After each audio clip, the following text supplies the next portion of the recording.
ወልድ ወመንፈስ ቅዱስ አሐዱ አምላክ አሜን።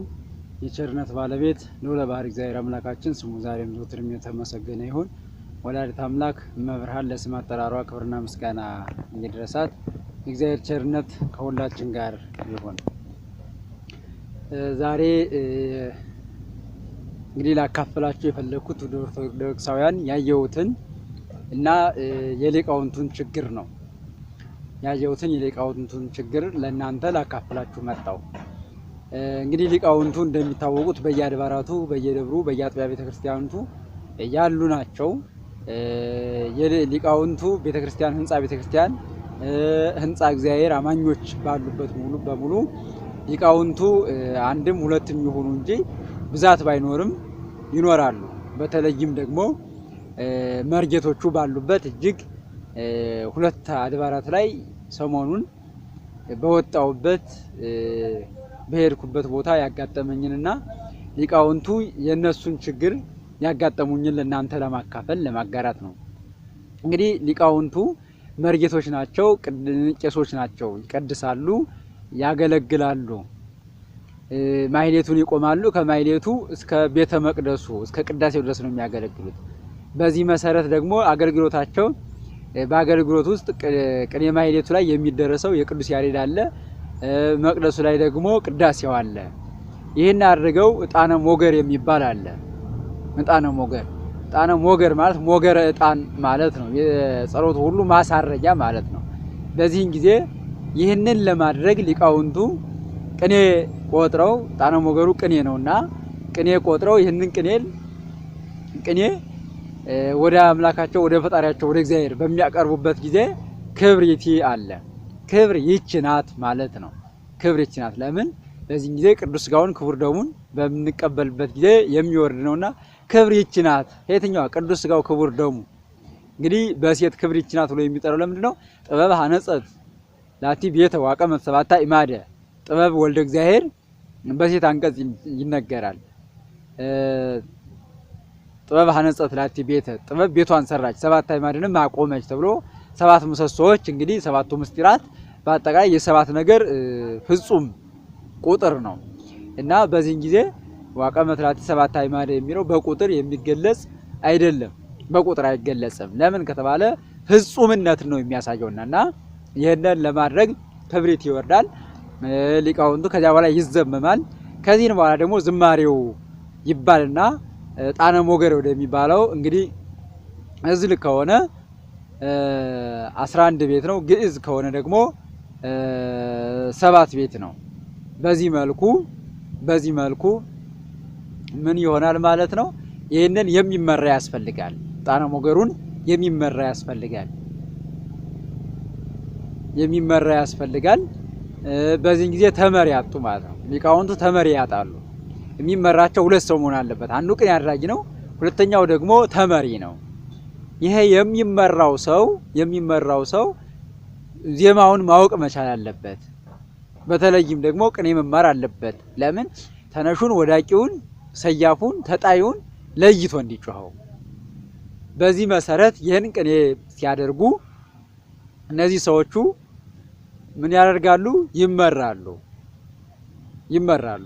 በሚመሩበት ጊዜ ዜማ ሲበላሽ ከጎን ያሉት ባለቅኔውም ዜማውን ይነግሩታል።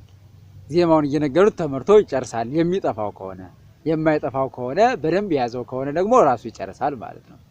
በዚህ መሰረት ሊቃውንቱ ያጋጠማቸው እዚህ ላይ ነው ችግሩ።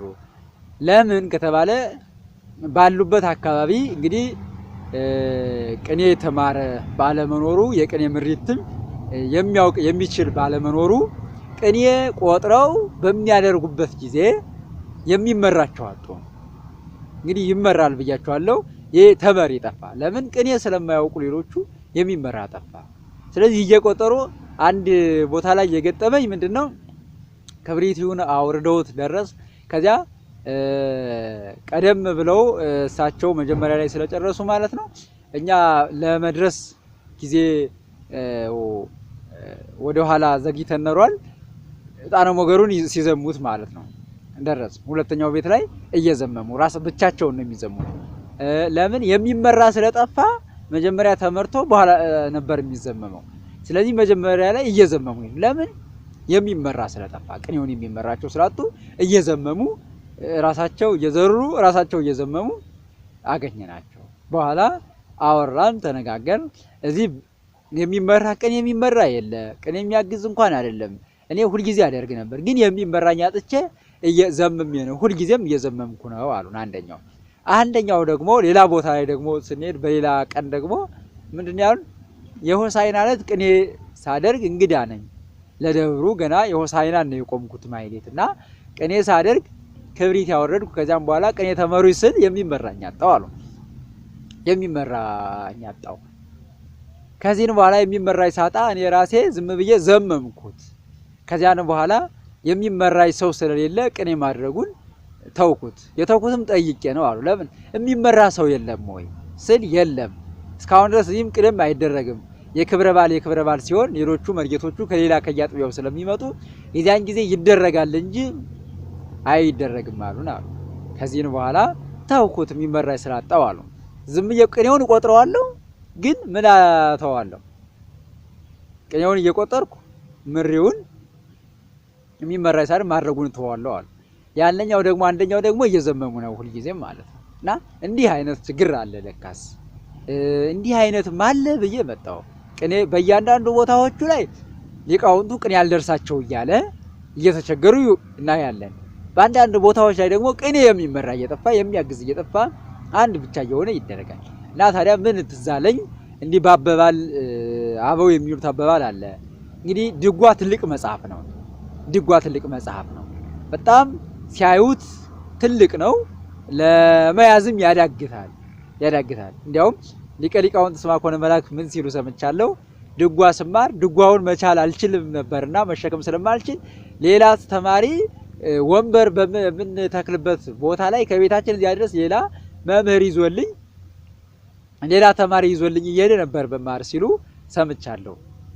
እና በሚዲያ የሰማቸው ነው። እና ምን ለማለት ፈልጌ ነው? ምን ይባላል? ቄሶቹ በሌላ ሀገር ያሉ ቄሶች ቅኔ የማያውቁና ድጓ የማያውቁ ምን አሉ ተባለ? ድጓ ድግድጓ ቅኔ ቁንቁኔ የሚባለውን በጆሮአችን እንዳሰማህን በአይናችን እንዳታሳየን አሉ ሲባል እሰማለሁና እንሰማለን። በቅኔ ቤትም በአጠቃላይ በቆሎ ትምህርት ቤት በአብነት ትምህርት ቤት የሚነገር ነገር ነው። ለምን ሰዎቹ ደከም ያሉ ከሆኑ ተማሩ እናንተ ድጓ ድግድጓ ቅኔ ቁንቁኔ የሚባለውን አታሳየን እንዳሉ ሰዎች እንዳትሆኑ ተማሩ ይላሉ አባቶቻችን ማለት ነው። ለምንድነው እንዲህ ያሉበት ምክንያቱ ዋና ጉዳዩ ስንል እነሱ ስለማይማሩት ስለማያውቁት በጆሮአችን እንዳሰማህን በአይናችን አታሳየን አሉ ይባላል። ለምንድነው? ከመማር ነፃ ለመሆን ማለት ነው። ከእውቀት ነፃ ለመሆን ምን አሉ? ቅኔ ቁንቁኔ ድጓ ድግድጓ የሚባለውን በጆሮአችን እንዳሰማህን በአይናችን አታሳየን። እና ይሄ ነገር እንዴት ነው ብዬ ሳስብ ይሄ ነው ትዝ ያለኝ ማለት ነው። ትዝ ያለኝ ነገር ቢኖር ይሄ ነው። ምኑ ትዝ አለ ካላችሁኝ፣ በቃ ሌላው ይቀድሳሉ ግን ቅኔ መመራታቸው በእርግጥ በአሁኑ ችግር ብዙ ችግሮቻችን ያሉ ናቸው ቤተክርስቲያናችን ላይ። ለምን ከተባለ ለምሳሌ ቅኔ አድራጊ ለብቻው ይቀጠራል። ከያስ መጽሐፍ አንባቢ ለብቻው ይቀጠራል። ይሄ ሁሉ እንዳለ ነው።